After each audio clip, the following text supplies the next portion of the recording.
Bon, c'est toujours la même remarque.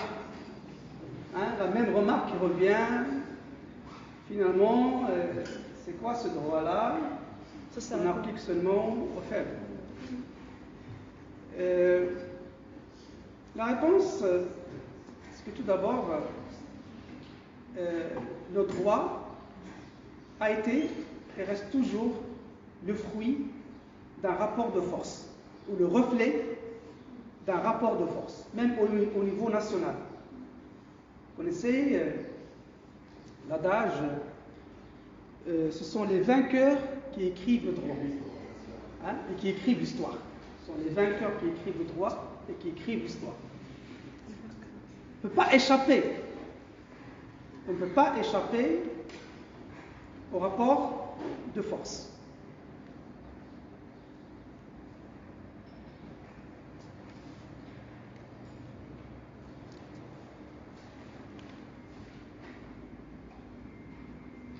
Mais dans l'application du droit international, on trouve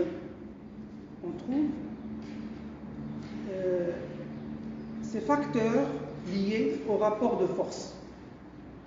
C'est-à-dire que c'est toujours plus facile de sanctionner un État faible que de sanctionner une grande puissance. Toujours plus facile. Très bien. Mais revenons à la base, revenons au commencement. Qui prend le leadership, c'est-à-dire qui prend les commandes dans la création du droit international? Ce ne sont pas les États faibles. De grandes puissances. Ceux qui mènent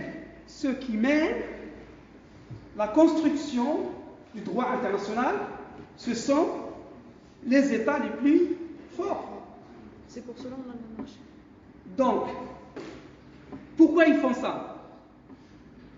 Parce qu'ils considèrent que c'est toujours mieux de vivre dans un monde organisé, dans des relations internationales, où il y a des conventions, des traités, des engagements, que de vivre dans un monde complètement anarchique.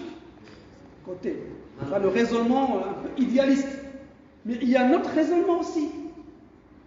Un autre raisonnement qui dit que on peut dominer le monde, même dans le cadre du droit international. Est-ce que vous comprenez? Les États forts, qu'est-ce qu'ils se disent? Bon, il y a, on dit Hobbes, dans les relations internationales, il y a la guerre de tous contre tous. Il y a l'état de nature.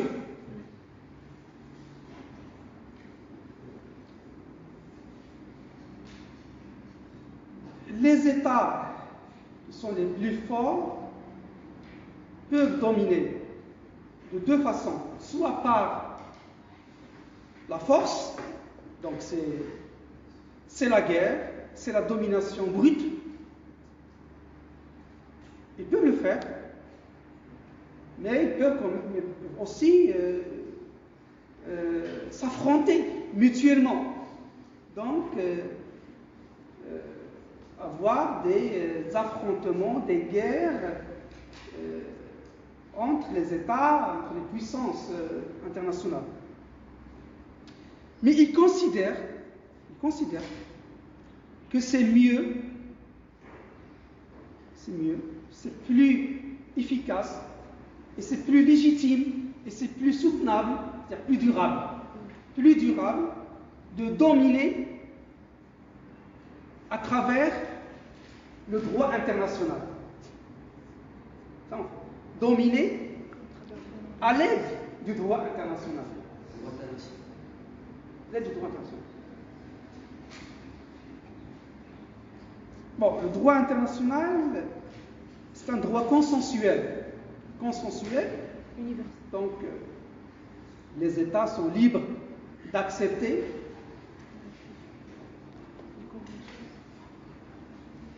et une fois les États acceptent, donc ils s'engagent, il y a des règles pour faire durer cet engagement et pour sanctionner le non-respect de cet engagement.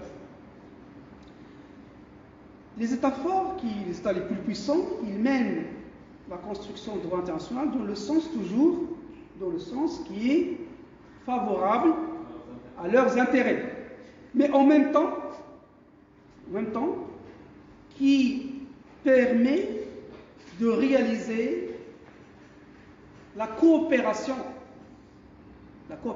avec les autres États. Vous vous rappelez, dans la théorie libérale, le droit international permet de renforcer la coopération. Dans le droit international, il y a deux dimensions. D'abord, la dimension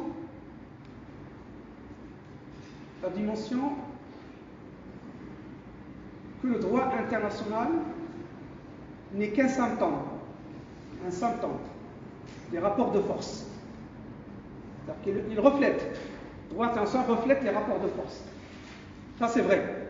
Le droit international reflète les rapports de force. Parce que dans une autre négociation, ce sont toujours les États qui sont les plus dominants, les plus forts, qui arrivent à imposer leurs règles.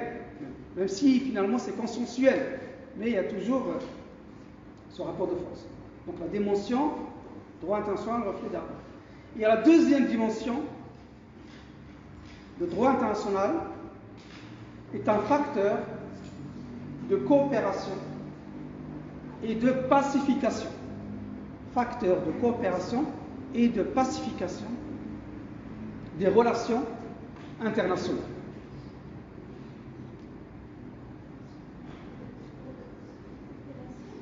C'est un facteur de coopération et de pacification dans les relations internationales.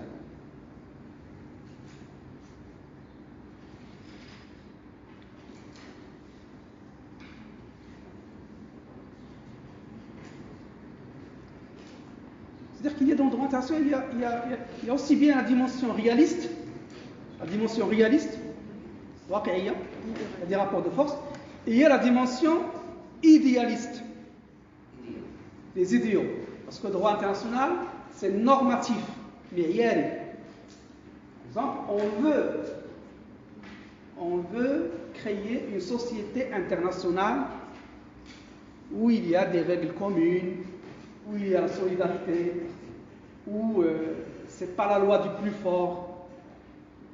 Mais jusqu'à maintenant, on n'y arrive pas encore. Alors si vous dites on n'y arrive pas encore, donc le droit international c'est pas bon, on va le jeter, on va revenir donc à l'anarchie. Donc soit on se dit droit international est imparfait, il ne sert que les intérêts des plus forts, donc on va le jeter. Donc on revient à l'anarchie et au rapport de force et à la guerre de tous contre tous. D'autre part, on peut se dire que le droit international, il est imparfait, oui. Il n'est pas complètement juste. Il est, on va dire, il est à la carte. Un droit international à la carte. C'est-à-dire qu'il ne sanctionne généralement que les États les plus faibles, c'est vrai. Mais on peut le rendre, on peut le perfectionner, on peut l'améliorer. Pourquoi l'améliorer? Pour répondre à un idéal. Pour répondre, par exemple, à l'idéal de construire une société internationale où il y a plus de coopération, où il y a moins de conflits. On peut régler les conflits d'une manière pacifique, etc. On peut faire réaliser les intérêts des peuples, réaliser les intérêts des communautés, que tout le monde finalement soit gagnant du droit international. Ce n'est pas encore le cas, mais c'est possible si on continue dans cette direction. Voilà l'ambivalence du droit international. En même temps, il est le reflet des rapports de force, mais il est également motivé par un idéal, par des valeurs de justice, par des valeurs de construire une société.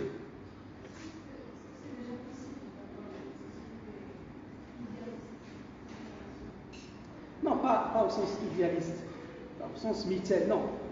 Pas au sens idéaliste, c'est-à-dire au sens des idéaux, du motu. Ouais. On n'est pas dans la cité idéale, mais il y a des valeurs auxquelles on veut y arriver, on veut atteindre. Donc, parce qu'il y a son de la Russie. Est-ce que vous ne croyez pas que les pays qui sont alliés à la Russie ont tendance à s'affaiblir plus dans tous les domaines? En tout cas, l'avenir nous le dira. Pour l'instant, c'est l'Europe qui est perdante aujourd'hui. C'est l'Europe qui est perdante. Ouais. Parce qu'il manque d'énergie. Et vous savez très bien que l'économie, c'est de l'énergie transformée. L'économie, c'est de l'énergie transformée. Donc s'il y a un manque d'énergie ou si on achète l'énergie plus chère, donc ça va se répercuter sur l'économie. Peut-être, moi je n'ai pas une boule de cristal pour voir l'avenir, hein, mais aujourd'hui, en constatant ce qui se passe actuellement, c'est l'Europe qui est perdante et la Russie, ils vont bien, ils vont son énergie à la Chine, à l'Inde, même au Maroc. Hein.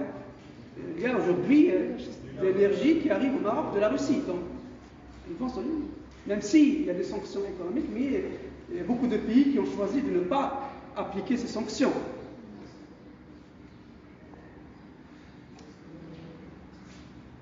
C'est bon ?